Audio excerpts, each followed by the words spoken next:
आज आपण तोंडात टाकताच विरघळणारी रवा बेसन बर्फी बनवणार आहोत. झटपट होते, जास्त तामझाम नाही आणि एकदम परफेक्ट प्रमाण रेसिपीचं दिलेलं आहे. शेवटपर्यंत सॉफ्ट राहते आणि टेक्स्चरसुद्धा खूप सुंदर याचं मेंटेन झालेलं आहे. तर व्हिडिओ जर शेवटपर्यंत बघितला तर प्रमाण कळेल आणि करण्याची पूर्ण पद्धत नीट बघितली तरच तुम्हाला ही रेसिपी जमेल. चला आपण आता रेसिपीला सुरुवात करूया. सगळ्यात आधी आपण साखरेचा पाक बनवून घेऊया आणि मग तो नंतर आपल्याला साईडला ठेवायचा आहे. आधी 2 कप इथे साखर घेतलेली आहे. 400 ग्रॅम आहे वजनी आणि 1 कप इथे पाणी घेतलेलं आहे. आता जशी साखर मेल्ट झाली की त्याच्यामध्ये आपण दूध घालणार आहोत, कारण की साखरमध्ये खूप घाण असते. जी घाण असते ती वर तरंगते, त्याला मळी म्हणतात. साखरमध्ये मळी खूप असते, तर दूध टाकल्याबरोबर बघा फेस झालेला आहे आणि आता हा फेस आपल्याला तो साईडला होत जातो आणि साईडचं जे काही घाण आहे ती आपण काढत जायची आहे. प्रोसेस लवकर करायची आहे, नाहीतर तो पाक एकदम होत जातो आणि आपल्याला लक्षात येणार नाही. आपल्याला एक तारी म्हणजे 1 स्ट्रिंगचा पाक करायचा आहे. तर आपण ही जी मळी आहे ती पटापट साईडला काढून घेऊया आणि मग याच्यात पुढचे जिन्नस बघा केवढी मळी निघालेली आहे. थोडीफार राहिली आहे, पण ती काढणं पण अशक्य होतं. आता याच्यामध्ये मी केसर घातलेलं आहे आणि खूप अप्रतिम सुगंध येत होता केसर टाकल्याबरोबर. केसर छान मिक्स करून घेऊया आणि याच्यात इलायची पावडरसुद्धा ॲड केलेली आहे अर्धा चमचा. आता बघा एक स्ट्रिंग आपल्याला चेक करायची ना, चमच्यावर आधी असं मिक्स करायचं आणि मग तो जरा थंड होऊ द्यायचा आणि मग चेक करायचं की एक तारी झाला आहे की नाही. पण तो अजून वेळ आहे एक तारी व्हायला. मी पुन्हा 2 ते 3 मिनिटांनी चेक केलेला आहे, कारण की हा असं चमच्याने सुद्धा बघता येतो तार होते की नाही. आता बऱ्यापैकी एक तारी पाक झालेला आहे आणि तो गॅस वगैरे बंद करेपर्यंत परफेक्ट एकतारी पाक होणार आहे. त्याच्या आधीच मी बंद करून देणार आहे. आता पाक रेडी झाल्यानंतर मी याच्यामध्ये फूड कलर टाकलेला आहे. तसं केसरचा इटसेल्फ स्मेल आणि अरोमा खूप छान होता. पण हे ऑप्शनल आहे, तुम्हाला ॲड करायचं तर कलर ॲड करा. मी 2 ड्रॉप फूड कलर ॲड केलेला आहे आणि तो पाक आता बाजूला ठेवून दिलेला आहे. आता एका कढईमध्ये आपण तूप घेणार आहोत. मी आता इथे कपच्याच मेजरमेंटने, ज्या कपने आपण साखर मोजली होती त्याच कपने सगळे साहित्य आपण मोजणार आहोत. आता 1 कप इथे मी तूप घेतलेलं आहे. तूप थोडं जास्त लागतं या रेसिपीला, त्यामुळेच याला एकदम मेल्ट इन माउथ म्हणजे एकदम तोंडात विरघळणारी बर्फी होते ही. त्याच्यामध्ये एकदम बारीक रवा मी घेतलेला आहे.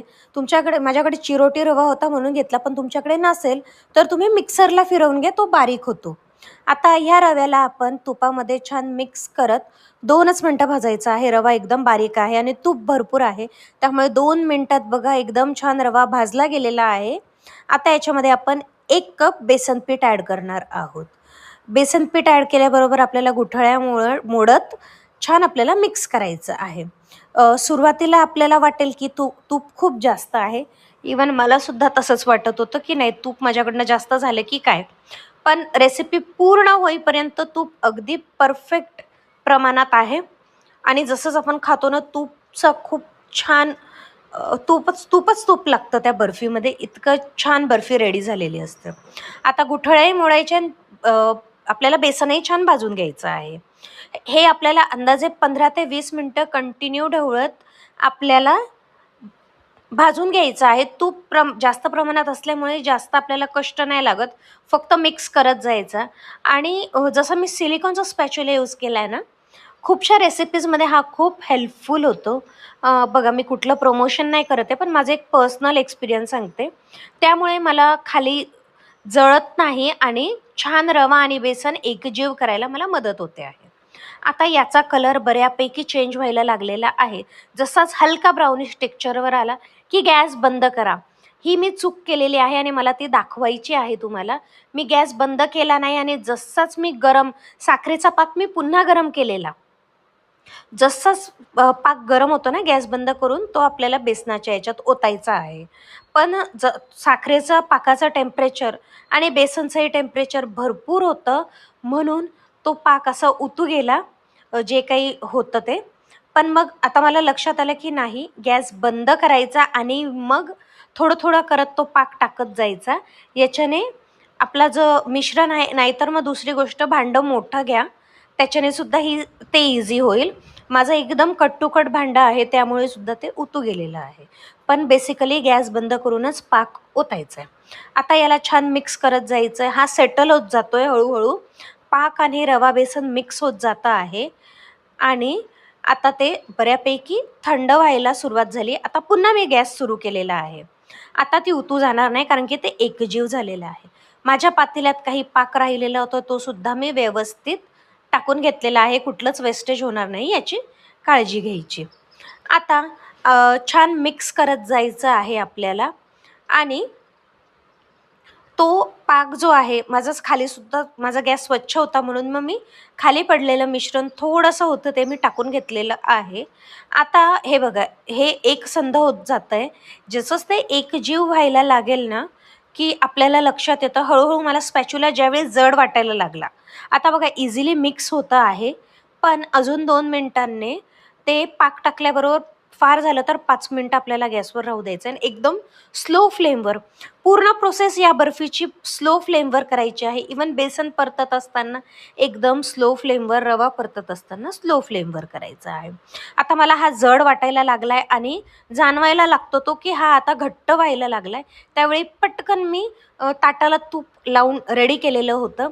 हे प्रिपरेशन असतं, जे आपल्याला काही गोष्टींमध्ये करून ठेवायचं असतं.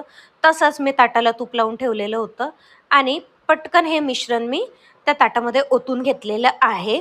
बघा बऱ्यापैकी आता घट्ट व्हायला लागलं. मी अजून 2 मिनिटं जर गॅसवर ठेवलं असतं ना, याचा गोळा व्हायला सुरुवात झाली असते आणि जास्त कोरडं आपली बर्फी झाली असते. आता लगेचच याच्यावरती ड्रायफ्रुट्स टाकून घेऊया आणि ड्रायफ्रुट्स टाकत असतानाच जाणवतं की ही सेट व्हायला लागलेली आहे. आता मी बदामाचे काप आणि पिस्त्याचे काप टाकून घेतलेले आहेत. मगज बी, काजू, बदाम कुठलेही किंवा नसेल तर सरळ स्किप करायचं. डायरेक्ट आपल्याला याच्यानंतर वड्या पडायच्या आहेत. आणि आता जसंच ते थंड झालं ना, पुढच्या 5 मिनिटांनी पूर्ण तूप थिजलं आहे आणि घट्ट झालेलं आहे. आता याच्यामध्ये आपण मी हात लावून चेक केलं तर सगळं मिश्रण जे आहे सेट झालेलं होतं. आता लगेचच मी याच्यावरती चांदीचं वर्क लावून घेतलेलं आहे. पण खूप जास्त सेट होऊ द्यायचं नाही. त्याच्या आधीच जसं सेट होण्याची स्टेज येते ना, त्यावेळेला आपल्याला बर्फी करायला घ्यायची आहे. आता बर्फीचं शेप मी स्क्वेअर ठेवलेला आहे. तुम्हाला आवडेल त्या आकारात कट करत जायची आहे. आता बघा एकदम इझिली कट होते आहे, पण जसं-जसं ते मिश्रण सेट होतंय ना, मग आपल्याला ती कट करायला हलकी-हलकी जड वाटायला लागते. त्यामुळे जसंच आपल्याला ते मिश्रण कोरडं जाणवायला लागलं, की कट करायला घ्यायचं. तसं तर ती कट करणं फार अवघड नाही होणार, जरी ती पूर्णपणे सेट झाली तरी. पण एक प्रिकॉशन म्हणून, एक छान शेप पण दिसावा म्हणून ती तिच्यावर जरा 5 मिनिटांनंतरच कट मारायला सुरुवात करायची आहे. आता बघा जरी मी कट केलं पण हलकी नरम आहे. अजून 5 मिनिटांनंतर ती छान सेट झालेली आहे आणि आता पूर्णपणे सेट झाल्यानंतर मी ताटाला सोडवून घेते आहे. बघा इझिली सुटते आहे आणि कटसुद्धा खूप सुंदर झालेली आहे. छान स्क्वेअर्स आपल्याला मिळालेले आहेत. बर्फी अप्रतिम झालेली आहे. मी सजेस्ट करेल नक्की बनवा. असं नाही मी बनवली आहे किंवा मी व्हिडिओमध्ये दाखवते म्हणून, पण खूप टेक्स्चर याचं सॉफ्ट झालेलं होतं आणि लहानांपासून मोठ्यांपर्यंत सगळ्यांनाच खायला त्याचं टेक्स्चर सॉफ्ट असल्यामुळे इझी जाणार आहे. नक्की करून बघा. नवीन असाल तर व्हिडिओला लाईक करायला विसरू नका. Reena home किचनला follow